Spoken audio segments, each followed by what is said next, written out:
José Deudaeta a Ribes l'estimem per diferents coses o el recordem per diferents coses, en dos àmbits.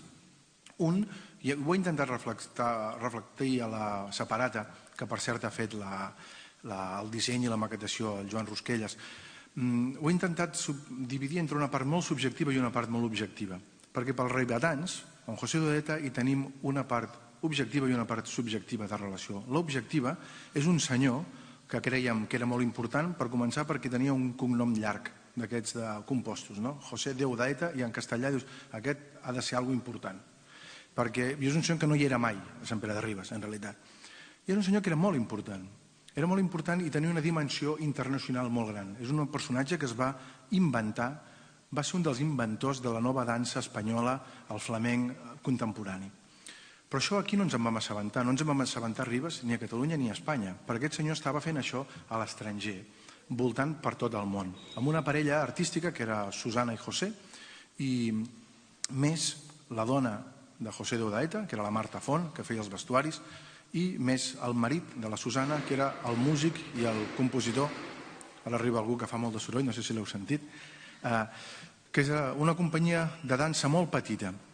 Un personatge que, com us deia, es va reinventar, va estar 30 anys en els escenaris. Quan van començar a fer-li mal als genolls, que és el que els hi passa als ballarins, la majoria de ballarins munten una escola de ball, que és com en el confinament dir sortiré a tocar al balcó o faré vídeos per YouTube. És la primera opció que ve al cap, però José Deudaeta no va agafar la primera opció, perquè els artistes bons no s'agafen a les primeres idees. Les primeres idees són les dolentes, les bones són les següents. I el que va fer va ser reinventar-se, i reinventar-se no és tan fàcil.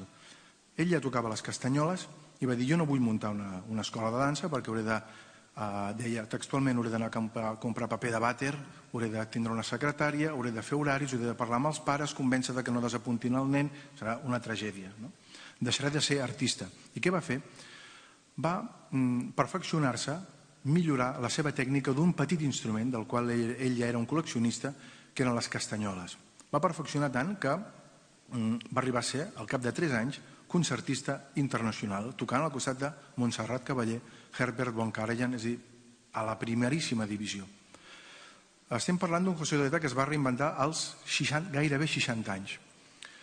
Va seguir actuant, als 80 va tindre una altra reinvenció i va formar un grup amb una artista vilanovina, que és la Belén Cabanes, i la Marina Rodríguez, que fa poc van estar tocant al Castell. És a dir, va fitxar dues artistes 50 anys més joves que ell per rodejar-se de gent jove als 80 anys. És a dir, un personatge molt important. Tot això nosaltres no ens en vam assabentar gaire perquè aquest personatge, ja us dic, estava sempre fora fent totes aquestes coses.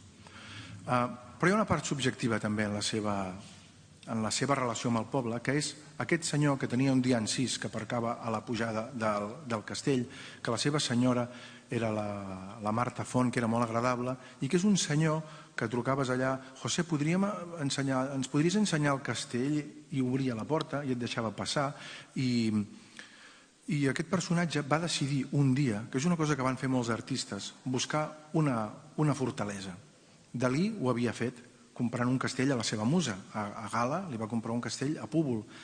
Joan Magrinyà, que havia sigut professor de José Deudaeta, tenia la Masia Nova a Vilanova i la Geltrú. I José Deudaeta va buscar un lloc especial per viure i va trobar una torre mig en runes i una cosa que es desmuntava.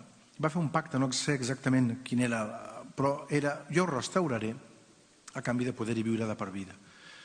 I va invertir molts diners de la seva fortuna personal, una fortuna que ell estava fent en aquells moments als Estats Units, a Nova York, sent el director coreogràfic d'un ballet d'una multimilionària.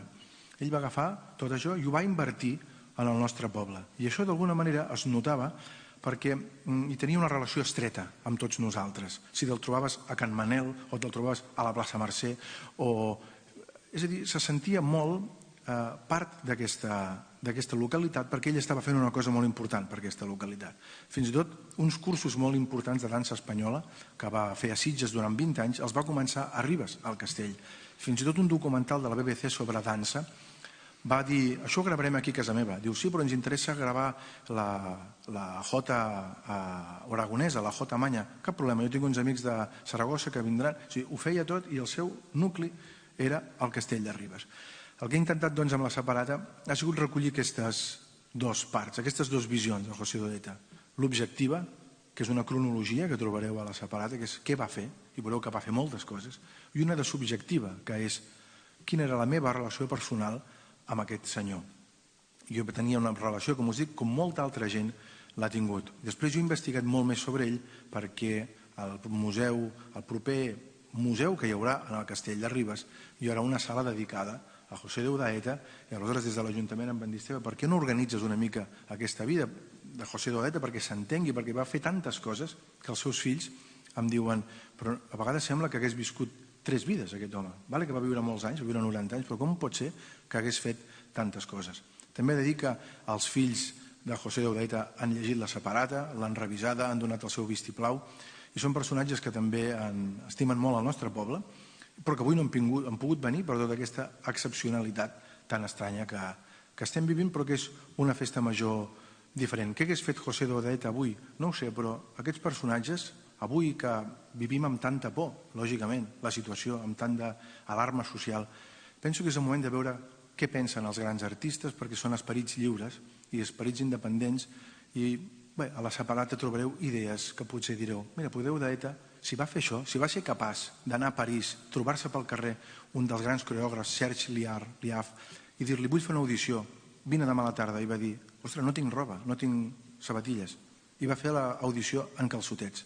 Si és capaç de fer això, imagineu-vos aquest personatge davant dels problemes, quines solucions dona. Per tant, espero que us inspiri la lectura d'aquest personatge i que sapigueu també, pels que no ho sabeu encara, que al castell hi ha un passatge que baixa cap a sota Ribes, que des de fa un any l'Ajuntament va decidir-li posar el passatge de José de Udaeta, un dels ribetans, nous ribetans molt estimats per tots nosaltres. Moltes gràcies.